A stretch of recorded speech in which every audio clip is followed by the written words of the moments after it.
Hey Casper Warriors, today we're going to be looking at some fresh ideas in the 4 Knights game, Italian variation. And without wasting much of your time, let's dive in. If you want to go through my study PGNs, such as the one I'm using in this study, you can visit my Patreon page. The link is in the comment section down below. I'll start with a more aggressive Blitz line that you can also try in rapid chess. And then I'll conclude with a more stable line that you can try in serious classical matches, especially against super strong opponents. Let's get started. The 4 Knights game Italian variation begins with the following opening moves. So you start with your 2 knights first, like this. Why? Because there's a higher probability that your opponent is going to copy you. They play knight f6 if you develop your knights like this. Check for yourself in the Lichess database. See what people play. Knight f6 is the top played move. Anywho, after that, I propose you go bishop c4. Yes, this looks shaky in that black can sacrifice their knight on e4. In fact, this is what we want to see on the board. In this case, black just wants to play pawn to d5 after you take, like this. So they are attacking your bishop and knight. The goal is to win one of your pieces. And this is the main line I'm going to show you in the last part of this video.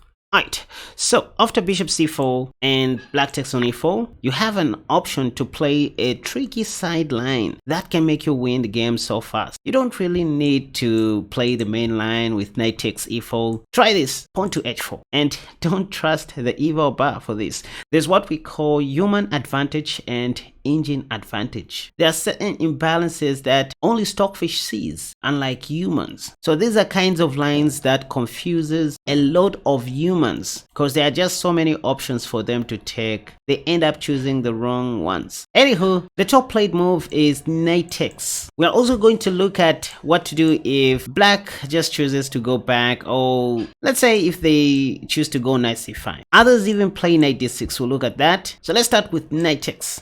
Once this happens, just know you are playing the reversed Stafford Gambit. Take back with your d pawn. Black can't play pawn to d5 because there are 2 of your pieces guarding the d5 square. The top played move is bishop c5 in this position. See what has happened to the evil bar. This is what I meant earlier when I said humans reason differently from engines. You see, bishop c5 is the top played move. You can check on Lichess, see what people do. Bishop c5, if not bishop c5, they play pawn to d6, all dubious moves. So reach this position, you will see your opponents responding with bishop c5 because they just want to cast a shot and start playing chess. So back to human advantage now, we are leading the ball. The move I recommend here is knight g5, but if you are feeling lazy to outplay your opponent like that, you can even make them lose their right to castle like this. After king takes, you go queen d5 check and win back your bishop. One advantage of playing like this is at least black will play the rest of the game with their king on the center of the board. It will be difficult for them to castle kingside by hand since the king has moved once. But my main recommendation obviously is knight g5, note bishop takes. So let's look at knight g5. Okay, you go knight g5, threatening to take on f7 with your bishop, or better with your knight. Most of your opponents are going to be castling. Look at the evil bar. Things are worse for black. We can just go queen h5, threatening to checkmate on h7. And I've won a lot of games like this, even against super strong players. Anywho, pawn to h6 is what most people play, and in this position you have a couple of good moves to make. For example, knight takes f7 looks familiar, right? There's a trap in the Vienna hybrid where we sacrifice the knight on f7 like this. Also, bishop takes is not much of a stretch. It's a good move. Almost anything that you can do works. But what I find brilliant is queen g6. This threatens mate in one move. Note that the f7 pawn is pinned to the king by our light squared bishop, so black can take our queen. If they do this, they just help us to pave the way for our rook, and there is an avoidable checkmate. So this is one beautiful trap in the 4 Knights game Italian variation which attracted my eyeballs. You see, after bishop c5 and knight g5, my top recommendation, it's not every time you're going to see your opponents castling. Some people play queen f6 in this position, but this doesn't help either. First, we can even take on f7 with our bishop, just making black lose their right to castle, and after something like king f8, we would go queen e2, pawn to h6, bishop back to d5. That's a line, but don't risk it. Black's queen and bishop are eyeing the f2 pawn. That's why you have to play knight e4 in this position, attacking both the queen and the dark squared bishop, also defending the f2 pawn. They are going to be forced to play queen e7 somehow, protecting their dark squared bishop. And now this is when you can go queen h5 again. So these are the lines to remember all the time. The bishop is still under attack. In case you are lost, what we are trying to do is to take on f7 and maybe exchange pieces like that, then win the free or the vulnerable dark squared bishop. If black plays pawn to g6, queen f3 is playable, but I find queen h6 to be more exciting in that it stops black from castling short. We don't want them to run away. What can black do? I don't even know, to be honest. Maybe pawn to f5, but this only invites bishop g5, almost trapping the queen. If queen f8, no need to exchange queens right away. We have knight f6, this is check. The king only has 2 safe squares to go to. Let's say king d8, what else can they do? Then we go knight takes, discovery check. This time, if king e8, want you guys to spot checkmate in 2. Leave your answers in the comment section down below. Going back a few moves, after knight takes, if black doesn't play king e8, and let's say they play knight e7, or let's say bishop e7 this time, well, the simplest is just to take the queen. I mean, don't be overzealous, because, I mean, chess was meant to be this simple, right? Next, you're going to take this and promote into another queen if you want. Still in the knight takes c3 variation, which introduces us to the reversed Stafford Gambit. We just finished looking at bishop c5 and we now know how bad it is. What if black plays bishop e7? Maybe that would help. You can see what the eval bar is saying. The game is now back to equality, if not white having a slight advantage. The best you can do here is to go queen d5. This is a checkmate threat in one move, so most of your opponents are going to be castling. And now that's when you can go knight g5, threatening to capture on f7. Simple chess. Again, there's nothing much black can do. They can't attack your queen. I mean, you just take. Now, these kinds of moves are going to force your opponent to take the knight. But first, they have an option to play queen e8, just holding on to everything. But guess what? Now you have this sneaky move, queen e4. You want to checkmate on h7. If they take, well and good, they're just going to help you pave the way for your king's rook. You're going to play queen h4 later and checkmate them like that. That's why they play pawn to g6. And guess what? Again, you can surprise them by sacrificing your knight on h7. This just looks too good in that if this happens, now you have h5. The goal is to pave the way for your king's rook. In fact, I've seen people playing this move. This should be the top played move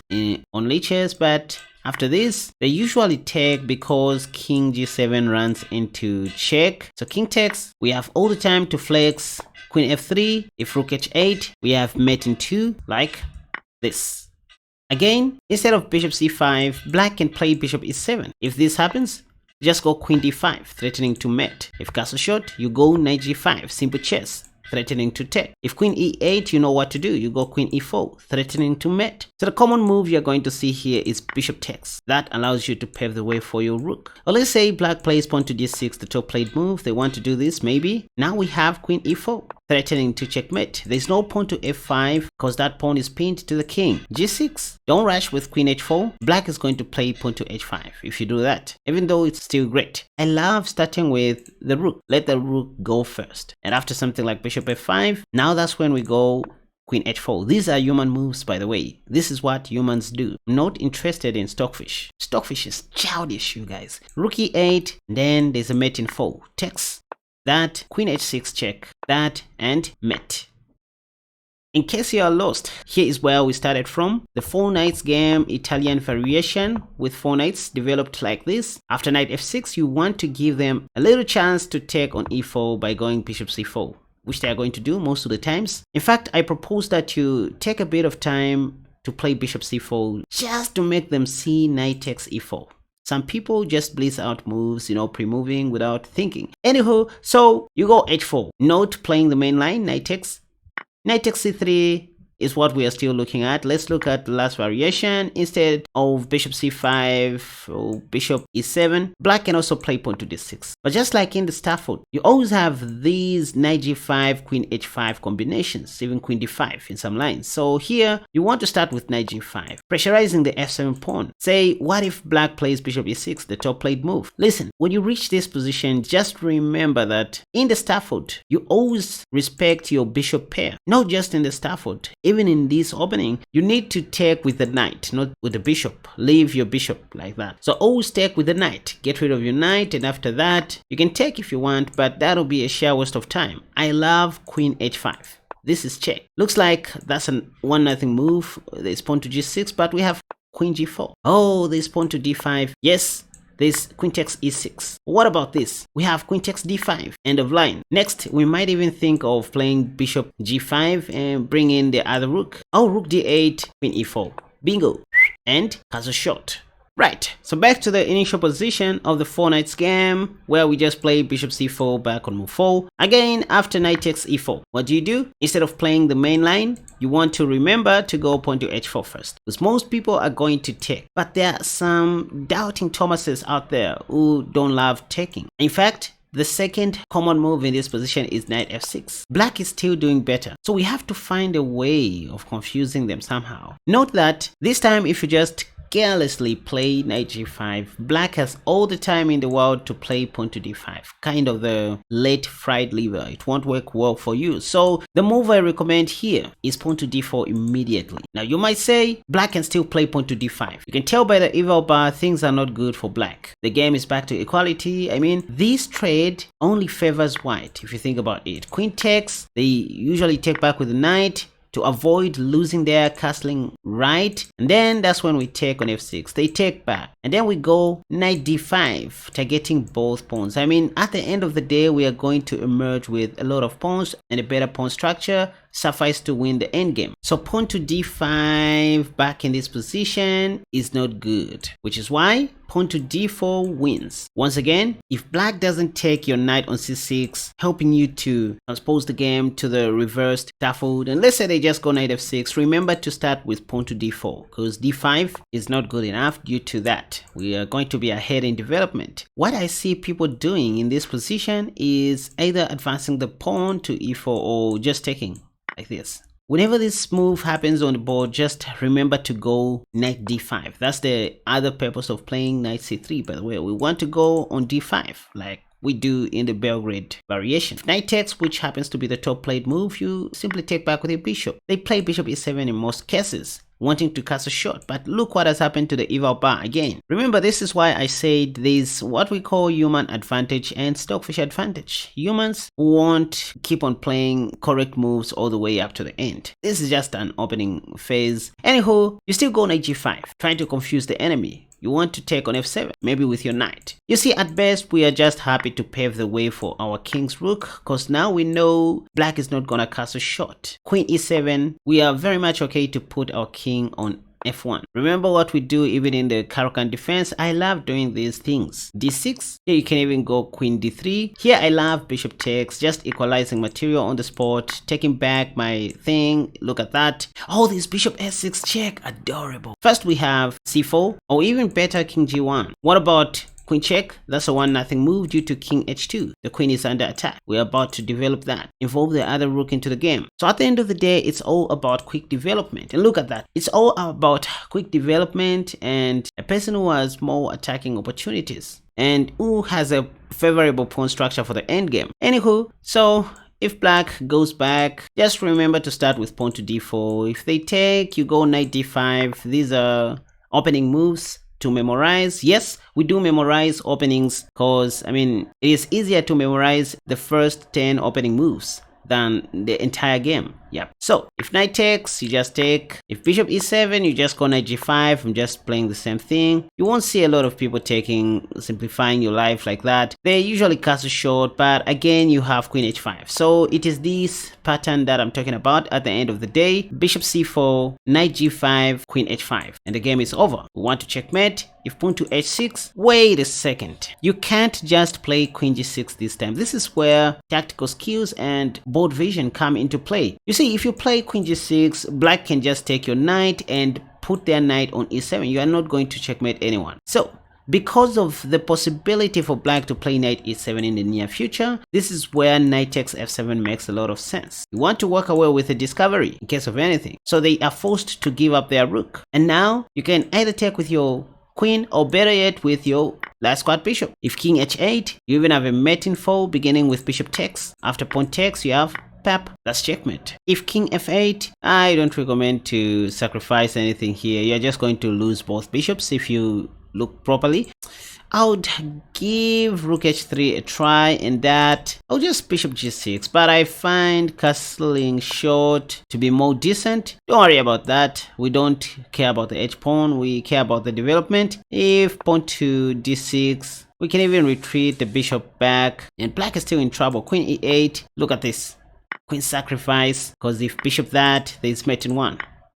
Of course, we cannot cover everything in this short tutorial, which is why I encourage people to check out my courses. The link is in the description down below, and that's how you support this channel, by the way. So back on move 5 after pawn to h4. So far we've looked at knight takes and knight f6. What if black plays knight c5? This is one move that you will see from time to time at advanced level. 2200s and 2300s are the ones that like making such non-committal moves. With knight c5, black has an option to put their knight on e6. Anywho, again, what you want to do is to start with pawn to d4, because this is more forcing. You will see pawn takes, which is a good sign. Taking is okay, but I just love going in with my knight. Once again, knight d5, just like what we did in the knight f6 variation. Now let's just give it a try. If bishop e7, do we still have knight g5? Yes, and things might get a little bit worse, because we might even sacrifice here if black doesn't do anything. They mostly castle short. Now we can go queen h5, threatening to checkmate. Remember, we are not playing theory. We are playing against our opponent's human emotions. People are not good defenders. Remember this statement. For example, you will see some people taking the knight due to too much pressure, forgetting that this is killing. There's nothing much they can do. King f1 is always safe. What are they going to do to stop that? Oh, maybe queen e4, but all the same, we have knight f4 to stop queen g6, and the threat still remains. What else? Pawn to d5? Oh, pawn to d6? We have pawn to d3. That's the whole idea. And I mean, look at that. Oh, knight takes, pawn takes. The queen is under attack. There's no queen g6. Queen that, g4. The whole idea is to deflect the queen from the defense of this. Pap, mate. So this is what I'm talking about. Humans are not very good defenders. So just play queen h5 in this line. And after pawn to h6, you can't do a thing here. Your king is still on the center of the board. These are moments where I put my king on f1. You see, the idea is to take the bishop so that we can go in like that, right? But knight takes can be met with queen takes e7, check. Our king is still on the center of the board. That's why it makes sense to play king f1, given a chance. Also, bishop f4 makes a lot of sense since it targets that c7 pawn, but let's try king f1.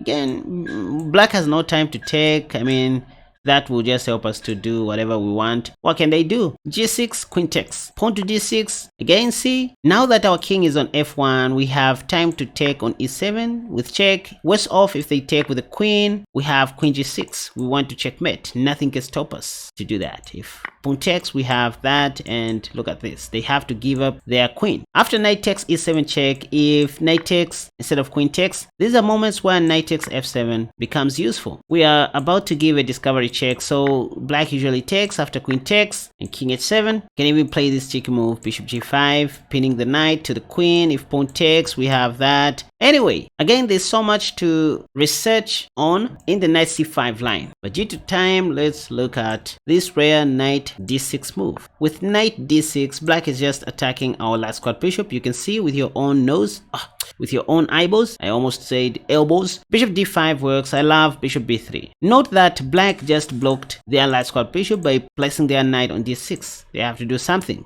They play bishop e7 in an effort to castle short. Knight g5 doesn't always work, to be honest. What I love doing is paving the way for my dark squad bishop. Pawn to d4 is always a useful move, because if that happens, now I have time to play knight d5. I'm just in time. If castle short, again we are back to the same things that I've been covering, the same line that we looked at where black can play pawn to h6. This time, no need to play queen h5. That'll be a sheer waste of time. I find queen d3 to be more convenient. There's no time for black to play pawn to f5 or something like that. There's a mate in 2. Can you spot it? Nope. It's knight takes. This is double check. After that, you have knight g6. This is how I win most of my games due to human errors. Once again, human beings are not very good defenders. Not everyone is Hikaru.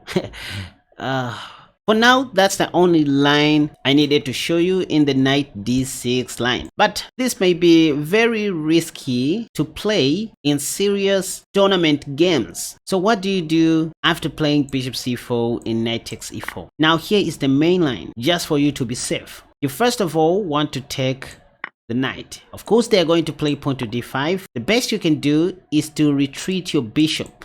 Just memorize these opening moves, at least 10 of them, you'll be cool. Never take, you're going to help black to activate their queen. So bishop d3, and after pawn takes, you take back with your bishop. What's the logic here? You just replaced your e4 pawn with the light squared bishop. Now this bishop becomes a bigger pawn. That's what we are doing. Pawn to f5 is ridiculous, as it only allows you to mess up their pawn structure on the queen side like this. And when that happens, just start looking for ways to exchange as many pieces as you can to take the game straight into the end game. You have a better pawn structure. So never be afraid of placing your bishop on e4 like this. This becomes your bigger pawn. Do this and forget about life. They usually play bishop d6 wanting to castle short. And maybe, just maybe, these are moments where I would start doing whatever I do. Pawn to d4 later. Maybe I would sacrifice on a7, but anyway, that's the story for another day. You can castle short if you want to stay safe, or play pawn to h3 first. Those moves do work, even pawn to d3. But, you know, one of the main lines is to go pawn to d4. Again, this is what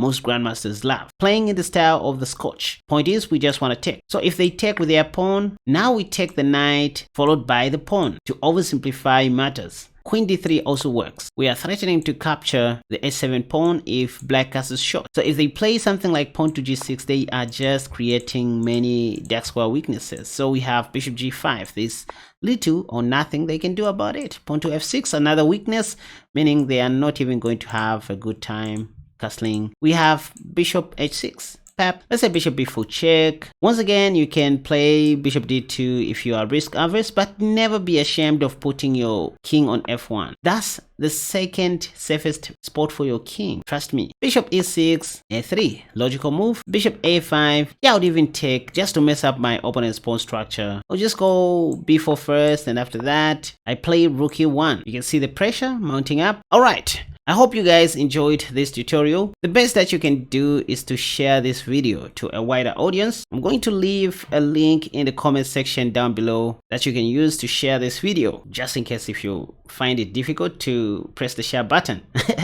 Anywho, hit the like button, leave a comment in the comment section, and don't forget to spread the love for us to grow as a channel. And hey, want to take your chess seriously? Simply head over to the comment section down below and find a special link to my courses that you should click. You will be redirected to my Patreon page where you can access all my wonderful courses. By the way, that's how you support this channel. Right.